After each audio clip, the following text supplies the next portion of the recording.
আসসালামু আলাইকুম। আজকের ভিডিওতে আমরা বাংলাদেশের দুটি জনপ্রিয় ওষুধ হিস্টাসিন এবং ফেনাডিন নিয়ে আপনাদের সাথে আলোচনা করব এবং ভিডিও শেষে দেখব কোন ওষুধটি সবচেয়ে ভালো এবং যে কোনো একটা ওষুধকে আমরা উইনার হিসেবে ঘোষণা করব। তো চলুন ভিডিওটি শুরু করা যাক। তো প্রথমে আমরা জেনে নিই হিস্টাসিন কি। তো হিস্টাসিন এর জেনেরিক নেম হলো ক্লোরোফেনারামাইন ম্যালেট অর্থাৎ সংক্ষেপে সিপিএম। বাংলাদেশে বহু বছর ধরে এটা সর্দি, নাক দিয়ে পানি পড়া এবং অ্যালার্জির জন্য ব্যবহার হয়। হিস্টাসিনের কিছু কি পয়েন্ট আমরা এখন দেখব। নাক দিয়ে পানি পড়া দ্রুত কমায়, অ্যালার্জি কমাতে অনেক কার্যকর, গুম গুম ভাব আনে এবং দিনে 2 থেকে 3 বার খেতে হয়। হিস্টাসিনের দাম 10 ট্যাবলেটের স্ট্রিপ সাধারণত 8 থেকে 12 টাকা। সেক্ষেত্রে আমরা বলতে পারি এটা খুবই সস্তা এবং সহজলভ্য। এখন আমরা দেখব ফেনাডিন কি। এটার জেনেরিক নাম ফেক্সোফেনাডিন। একটু আধুনিক, শক্তিশালী এবং গুম কম আনে। অর্থাৎ আমরা বলতে পারি যে হিস্টাসিনের থেকে একটু আধুনিক এবং হিস্টাসিনের থেকে একটু সাইড ইফেক্ট কম, অর্থাৎ গুম কম হয়। ফেনাডিন এর কি পয়েন্টস: গুম কম কম আনে, নাক দিয়ে পানি পড়া, অ্যালার্জিতে খুবই কার্যকর, দিনে মাত্র একবার, শিশুদের জন্য আলাদা ডোজ আছে।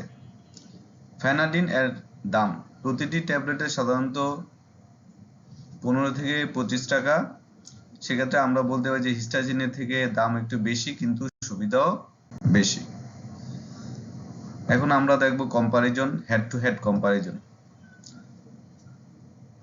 প্রথমে আমরা দেখতে পাচ্ছি বিষয় হিস্টাসিন এবং ফেনাডিন। গুম আনে হিস্টাসিনের ক্ষেত্রে হ্যাঁ, ফেনাডিনের ক্ষেত্রে না। কাজ শুরু, হিস্টাসিন ধীরে কাজ শুরু করে, ফেনাডিন কিন্তু দ্রুত কাজ শুরু করে। ডোজ, হিস্টাসিনের ক্ষেত্রে দিনে 2-3 বার ডোজ দেওয়া যায় এবং ফেনাডিনের ক্ষেত্রে দিনে একবার ডোজ দিলেই কিন্তু হয়ে যায়। দাম, হিস্টাসিন খুবই সস্তা, ফেনাডিন মাঝারি। সাইড ইফেক্ট, হিস্টাসিনের ক্ষেত্রে একটু গুম হবে বেশি, মুখ অনেক সময় শুকিয়ে যাবে। ফেনাডিনের ক্ষেত্রে প্রায় নেই বললেই চলে এই ধরনের সাইড ইফেক্ট। কোন ধরনের ক্ষেত্রে ভালো? হিস্টাসিনের ক্ষেত্রে সাধারণ ঠান্ডা বা অ্যালার্জি হলে আমরা হিস্টাসিন ব্যবহার করতে পারি। আর নিয়মিত অ্যালার্জিক কাজ বা ড্রাইভিং করা মানুষ হলে সেক্ষেত্রে আমরা ফেনাডিন ইউজ করতে পারি। তো হুইচ ওয়ান ইজ বেস্ট, অর্থাৎ কোনটা সবচেয়ে ভালো? অনেকেই প্রশ্ন করেন নাক দিয়ে পানি পড়ার জন্য কোনটা বেস্ট। উত্তর হলো, যদি আপনি ঘরে থাকেন, গুম ভাব যদি আপনার জন্য কোনো সমস্যা না হয়, তাহলে হিস্টাসিন আপনার জন্য ভালো কাজ করবে। কিন্তু আপনি যদি বাইরে কাজ করেন বা ড্রাইভিং করেন বা ক্লাস করান বা চাকরি করেন, সেক্ষেত্রে ফেনাডিন আপনার জন্য সবচেয়ে সেফ এবং কার্যকর। তো ফাইনাল উইনার অ্যানাউন্সমেন্ট, অর্থাৎ এখানে আমরা যে কোনো একটা ওষুধকে উইনার হিসেবে ঘোষণা করব। তো দুইটার তুলনা করার পর ওভারঅল আমরা ফেনাডিনকে উইনার হিসেবে ঘোষণা করলাম, কারণ এটি ঘুম আনে না, দিনে একবার খেতে হয়, অ্যালার্জির ক্ষেত্রে দ্রুত কাজ করে এবং সাইড ইফেক্ট খুবই কম। তো বন্ধুরা, এই ছিল হিস্টাসিন এবং ফেনাডিন এর সম্পূর্ণ তুলনা।